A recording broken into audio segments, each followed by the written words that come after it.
Hi friends, welcome to or welcome back to the channel Jane Reads. My name is Jeanette, and today I want to do an author spotlight on Dee Henderson, primarily her suspense books.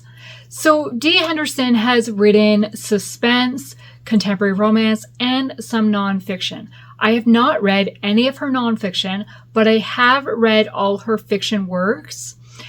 She no longer publishes. She is kind of one we would consider an OG author. Her first books were contemporary romance. They came out in the late 1990s. And then in 1999, she wrote her first suspense book. And then after that, they were all suspense. And that is what I'm going to talk about today. Okay. Her very first book is considered a prequel to the O'Malley's series. The O'Malley series. And that is Danger in the Shadows. So in this one, we meet Dave, who is an FBI agent, and his sister, Sarah. Something has happened to Sarah in the past that she is constantly looking over her shoulder and never feels really safe. Then we have Adam, who sees Sarah and kind of meets her very briefly and is really intrigued by her and wants to get to know her more. But all he knows is that she works in that office building. Who knows what for, what business she actually works for? He doesn't know any of that. So he makes it his mission to get some answers and see if he can get to know her more. Well, his actions freak Sarah out because of Sarah's past. So Dave and Sarah are really on edge about it. And we are seeing that evolve of what happens. So we get to know Dave a lot through this story. And why is Dave important? You'll find out when I start talking about the O'Malley series. Okay, so this was a 4-star read for me. I really enjoyed it, kept me guessing. Then her most well-known series is the O'Malleys. It was first published, or initially came out in November of 2000 is when book 1 came out. And the O'Malleys is a group of 7 adults who all met as teenagers. They were all orphaned or abandoned as young teenagers. They met at a group home and they formed a bond and decided to create their own family. And they all decided to change their last name to O'Malley, a name that they chose. And they have stuck by each other throughout the years, through heartbreak, through joys, and they've made it their mission to support one another. Each book in the series features one of the siblings as the main character, and then the other play roles throughout. They have interactions with them. They are very prominent throughout as a group. And so book 1 is The Negotiator. Now I have a bind up. I have 2 bind ups that have 3 books each. So book 1 is The Negotiator, which follows Kate, who is a hostage negotiator. Now this book came out in November of 2000, and Dave from Danger in the Shadows is the love interest for Kate. So that is how that book connects to the O'Malleys, because you get to know Dave's story and now you get to see Kate's story and see Kate and Dave come together. This was a 4-star read for me. I enjoyed it. Then book 2 is The Guardian. This one came out in January of 2001, and it features Marcus, who is the oldest of the O'Malleys, and he is a U.S. Marshal. I absolutely loved this one. This was a 5-star read for me. Book 3 is The Truth Seeker, and this one came out June of 2001. It features Lisa, who is a forensic pathologist. I didn't connect with Lisa as much as I had with the other siblings, so this was a 3-star read for me. It was my least favorite of the series, but I still say you need to read the series. Okay, Book 4 came out October of 2001, and it is The Protector, which follows Jack, who is a firefighter. Really enjoyed it. It was a 4-star read for me. Book 5 is The Healer, which follows Rachel, who is a counselor with the Red Cross. This was a 5-star read for me. I absolutely loved it. And it came out originally January of 2002. And then book 6 is The Rescuer, which follows Stephen, who is a paramedic. Again, this was a 5-star read for me. I absolutely loved it. And it came out January of 2003. So then we have the 6 full-length books. We've seen the 7th character throughout. We kind of know a bit of her story throughout, but we haven't had a book focusing on her. Wow. January of 2010, so 7 years later, she came out with Jennifer. And this is a love story of Jennifer and Tom. And we get to know how they met initially. So this is a prequel to the series because in the full-length books, Jennifer and Tom are already together. And Jennifer is the youngest of the O'Malley series, but like high impact on the siblings. Her life really impacts the siblings. And yeah, I loved this one. This was a 4-star read for me because, well, we know majority of Jennifer's story throughout the other 6 books. We don't know like kind of what started it all on the faith journey. This one tells you. So you could read them in publication order and feel complete, or you could read them with this one being first and then read the O'Malleys. Yeah, highly recommend that series. If you do not read any other books by Dee Henderson, only read the O'Malley series. That is the one I'm telling you you need to read if you haven't read it. And then another series by her that I also really enjoyed is called The Uncommon Heroes. And book 1 is True Devotion. This one came out while she was releasing the O'Malleys. This one was 2000.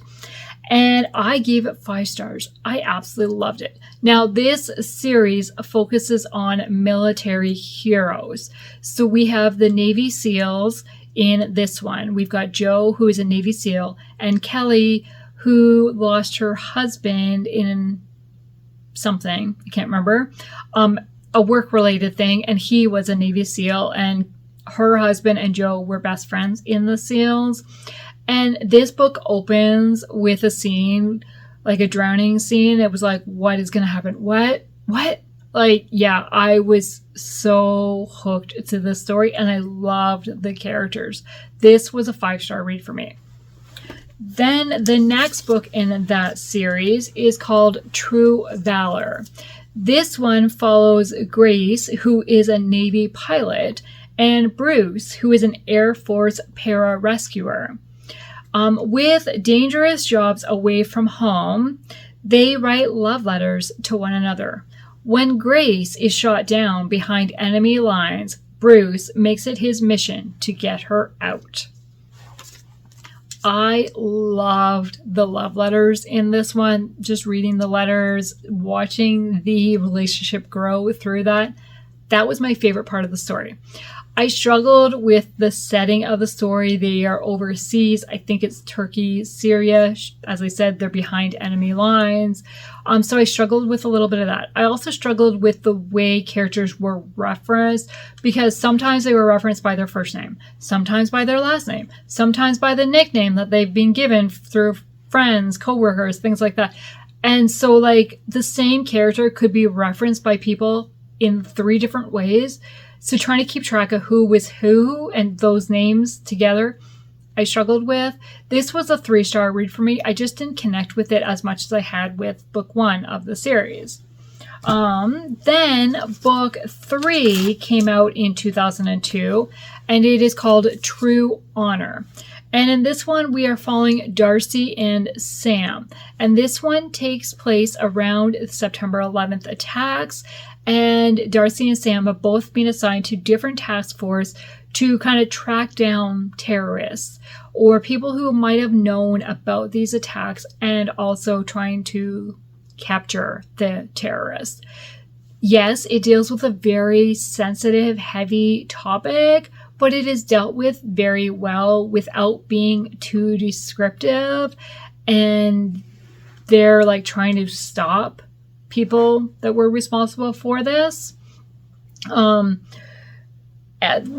thing I really liked about the story is they both have their separate jobs they're doing, their separate lives. They don't live in the same state, but they make time for each other to be there for each other and support each other throughout. I absolutely loved that part of it. So this was a 5-star read for me. So these 3 books are now considered the Uncommon Heroes series because they all feature military, and at some point throughout the book you see the characters interact with each other. There's like one scene where they interact with each other in each book. But originally when the series came out, I need my note sheet. When the series came out, it had a 4th book called True Courage. But that featured an FBI agent, Luke. It didn't connect with the military, so it was later discontinued and re-released, renamed as Kidnapped. And that came out in 2005, I think it was. And this one is, as I said, is following an FBI agent whose cousin's wife and son get kidnapped. And he's trying to track them down. And is this connected to his case that he's working? And throughout that, he doesn't expect to fall in love with the only witness. There are multiple people involved in this, and there are a lot of twists that was like, well, is this connected to this, or is that just a coincidence? Like, what? It really kept me guessing. I gave this one 4 stars. I really enjoyed it. Okay, then we go to some standalone books. In 2006, she came out with The Witness, and this opens with a police chief, Luke, responding to a massacre of Amy's co-workers. And shortly after reporting the murders, Amy disappears. Then the story jumps 3 years later, and Luke and 2 of his homicide investigators are working on a case, unconnected. However, a connection to Amy is revealed. As they investigate, we learn that Amy has been living a life in the shadows to protect her sisters. However, now secrets have thrown the 3 sisters into the spotlight, and someone wants Amy dead and sees her sisters as a way to locate her. Luke and the 2 of his homicide detectives are determined, to stand in their way. They are each falling in love with one of the sisters, and it becomes a personal mission to keep them all safe. But chances are that at least one of them might fail, and facing a future will take faith deeper than any of them currently knows. Well, I enjoyed the story, and I loved the romance, like multiple romances throughout. It was cute. They really teased each other. The ending ruined this book for me. I did not enjoy the ending. So it was a 3-star read for me. And speaking of not enjoying the ending, another book that I was really here for most of the way through until the ending, it was like, wait, what? No. That is Before I Wake. It's also a standalone. It was also came out in 2006. And we are following Ray, who left the FBI after an undercover investigation turned wrong, and she becomes a private investigator. Then we've got Sheriff Nathan, who is the sheriff of this little town, and women visiting are being murdered. Then there is another male involved. I don't remember offhand how he's involved, but it is definitely a love triangle story. And I was interested in like what was happening to the women. Why were they being murdered? Could they figure that out? I hated the way this ended. Like, there was no resolution, no character resolution. Which guy does Amy end up with, or Ray end up with? I have no idea. Yeah, so it's a 3-star read for me.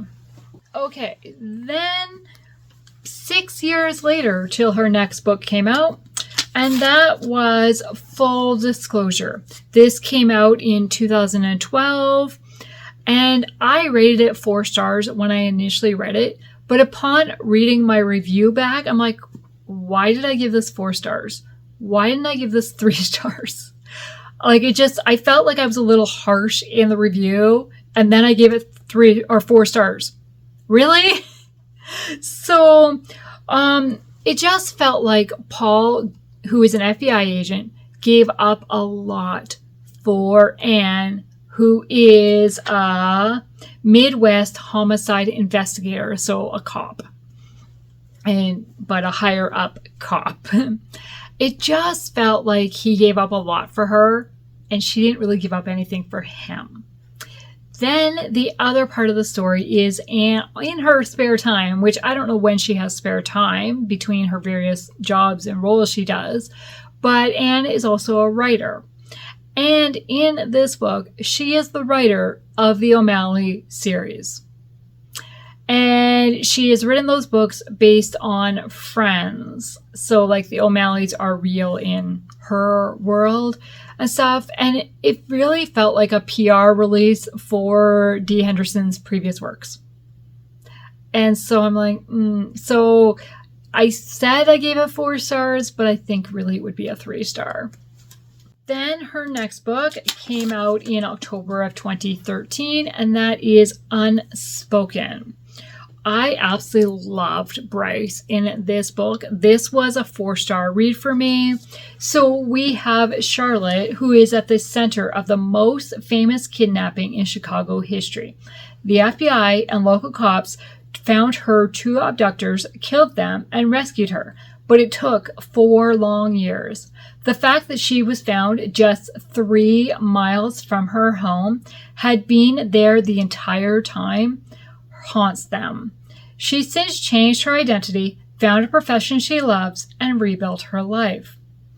Bryce doesn't know about Charlotte's past. He only knows that she has come to sell her grandfather's estate, and that the FBI director in Chicago made the introductions. The more he gets to know Charlotte, the more interested he becomes, an interest encouraged by those close to her. But she's decided she is single for life. She struggles with her faith, and she's willing to forego a huge inheritance to keep her privacy. She is not giving him much of an opening to work with. Charlotte does want to trust him. She needs to tell him what happened to her, because a crime that the cops thought was solved has only opened another chapter. I really enjoyed this one. I gave it 4 stars. Then in 2014, she came out with Undetected. I did not say that correctly. Undetected. We are following, what are their names? Commander Mark Bishop is deliberately low-key. I'm in the Navy. But commanding the ballistic missile submarine USS Nevada, keeping her crew trained and alert during a 90-day submerged patrols, and being prepared to launch weapons on valid presidential orders, carries a burden of command like few other jobs in the military. Mark is a man who accepts that responsibility and handles it well. So then we have Gina, would love to be married, but she's always envisioned her life that way.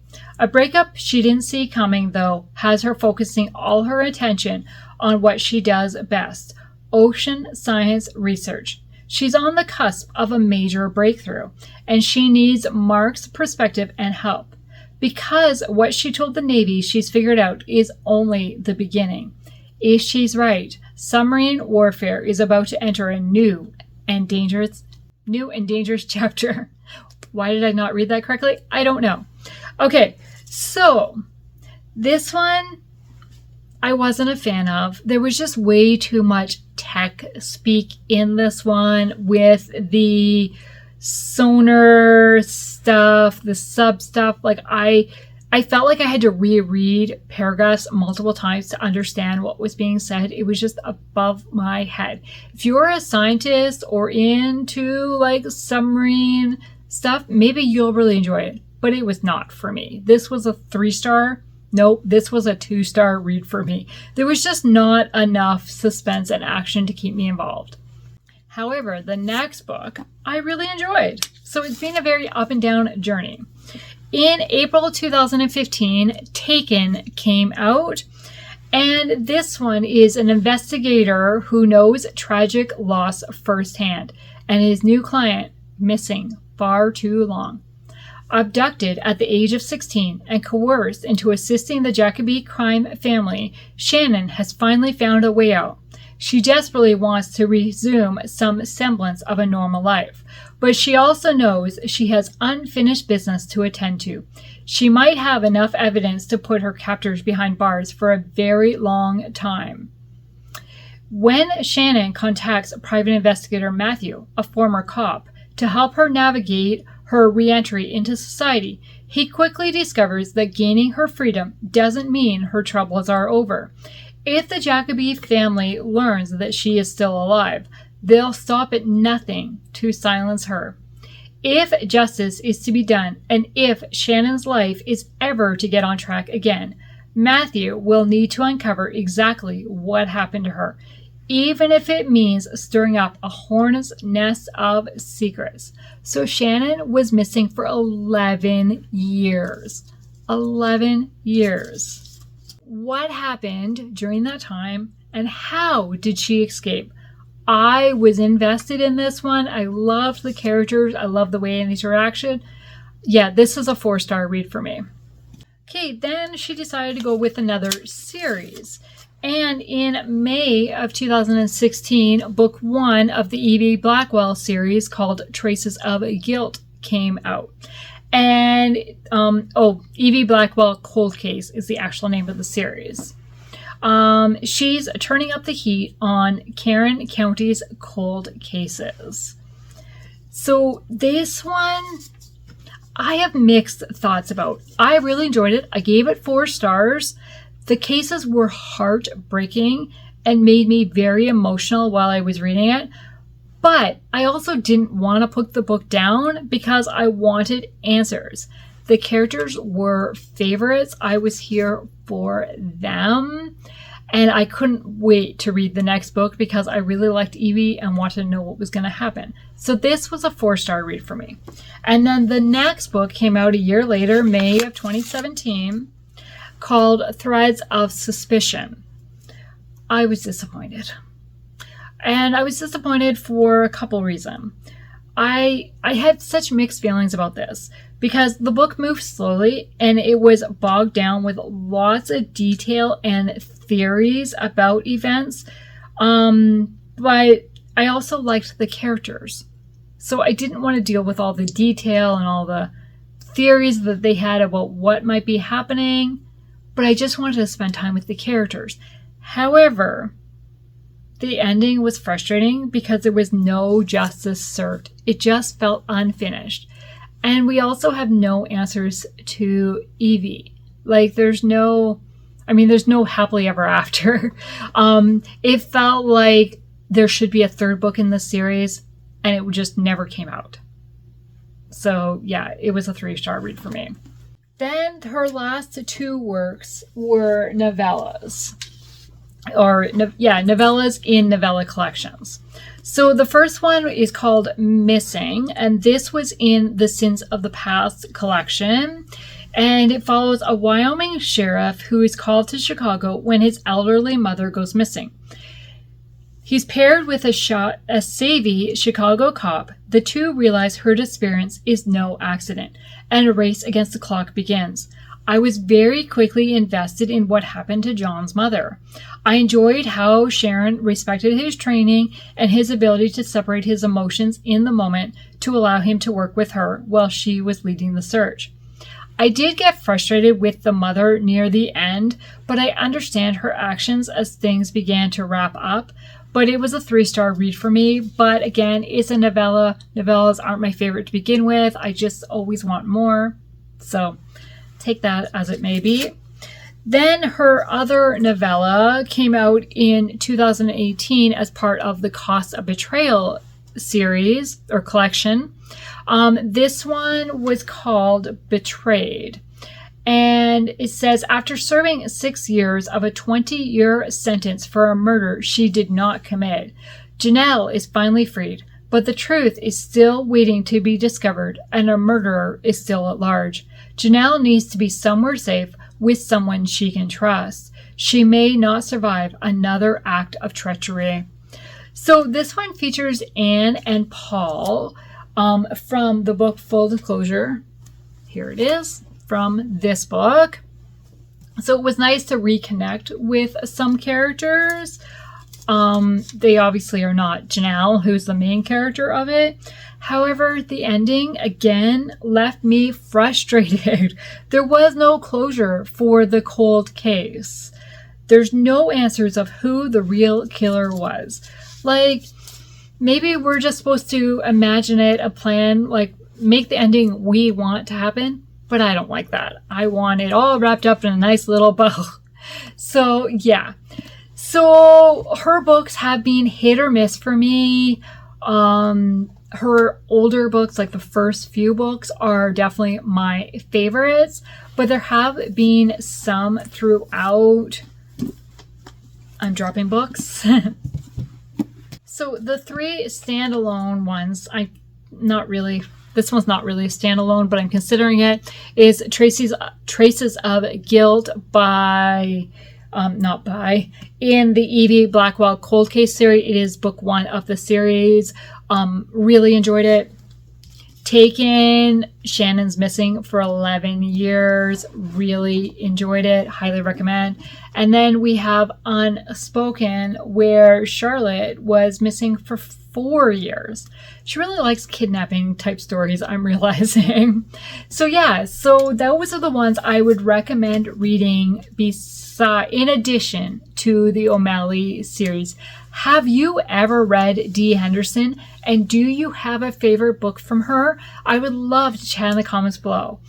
And if you have nothing to say, leave an emoji of what? What do these books have in common? That can be an emoji. I was thinking missing, but how do you do an emoji for missing? Like a big empty circle? A target? Maybe do a target. I think that's an emoji. Yeah. What emoji can you come up with for somebody being targeted or somebody gone missing? I would love to see your creativity. Thank you for taking the time to watch this video today, and I would love it if you would like and subscribe to the channel and stick around for future videos. Have a great day. Bye.